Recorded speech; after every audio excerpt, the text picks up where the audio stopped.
He said, "This my nation is a nation that has mercy on it. Its punishment is not in the next life, but the punishment is in this world." And he mentioned three things: fitan, zalazul, qatl. No, I'm not worried at all. I rely on God, Allah. You know, Sheikh, it's interesting that you say this, that, many people now are rethinking, reevaluating their position. But one thing that I am afraid of is, you said that this is a wake-up call, but what if we still don't wake up? Because it is not because of our da'wah that people stopped drinking alcohol. It's not because of our da'wah that people stopped a lot of this sinning or taking time to reflect. It was Allah subhanahu wa ta'ala that did this for us. And so a lot of times, the Muslim community is very lazy. Somebody else will do it. That's right. You go with your Lord and fight. Somebody else will do it. Allah subhanahu wa ta'ala will take care of this. So for example, you mentioned France. And I don't know if they've learned, because they still have the laws on the books, and they've re-emphasized that a Muslim sister wearing a niqab, if she wants to ride the tram, she's got to take off the niqab to ride the tram and put on a mask. The hypocrisy of that, that line of thinking. So do you think we will actually wake up and take this opportunity to give da'wah? And what does that look like? Because like you said, this is time for us to wake up. But if we don't wake up now, when are we ever going to wake up? Because if we look at it, it is Allah subhanahu wa ta'ala that made these conditions for us. It's not like the virtue of our da'wah, the barakah that Allah subhanahu wa ta'ala gave in our da'wah. A lot of this is like on pause because Allah subhanahu wa ta'ala willed that to happen.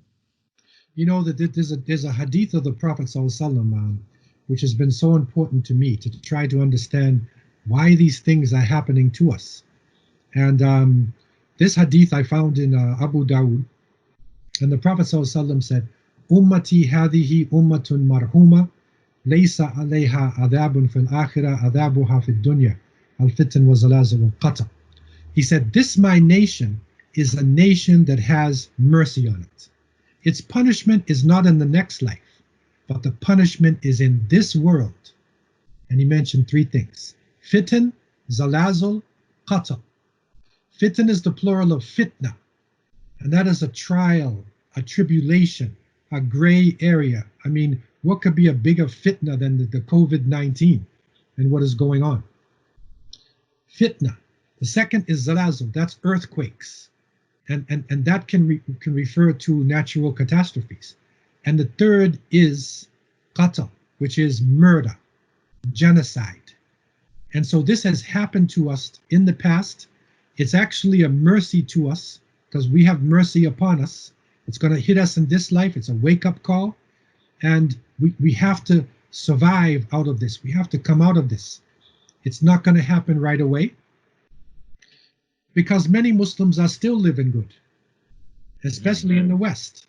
They're living in their house and they're having their biryani and, their chicken and all the things delivered to their house. They're enjoying themselves. They don't have to work and they're still getting a paycheck. So, maybe they haven't learned yet. And so this is just, as they say, the tip of the iceberg. That's all this COVID-19 is. Because to a certain extent, you can see that, a lot of the information has been exaggerated, has been taken out of context. So we're not even sure how this COVID actually does hit people. Why is it not hitting other parts of the world? Why is it hit certain places in the world? And so, there's definitely a confusion, that is around. But the reality is, it's not going to get better. From this, it's going to get worse and worse until, as the hadiths are saying, before the coming of the Mahdi, of the great leader in the Muslim world, the earth will be filled with oppression. Everywhere you turn is oppression. Then Allah would send this person to the world. And so as we move toward these major signs, there's definitely going to be a lot of confusion. But Allah still blesses us. Because even with a lot of people committing suicide now and, in depression. And you see, especially in America and other places, there's so many houses where the man is beating his wife, abusing his children because he's locked inside like an angry lion. But Muslims, we have to fast. And one of the good things about fasting is that it takes away the sugar and the spices inside of your body. It makes you relax, right? It tones down your sexual desires. And so during this lockdown, we've been fasting, which is a blessing, and which is, inshallah, helping us, as we're coming out of this, to be able to have some sanity when we come into the world. But it really is crucial for us to really analyze ourselves and to change the way we go about practicing our Islam. Do I feel that the New York police are providing enough protection, or do I have to have protection of my own? I look for protection from Allah.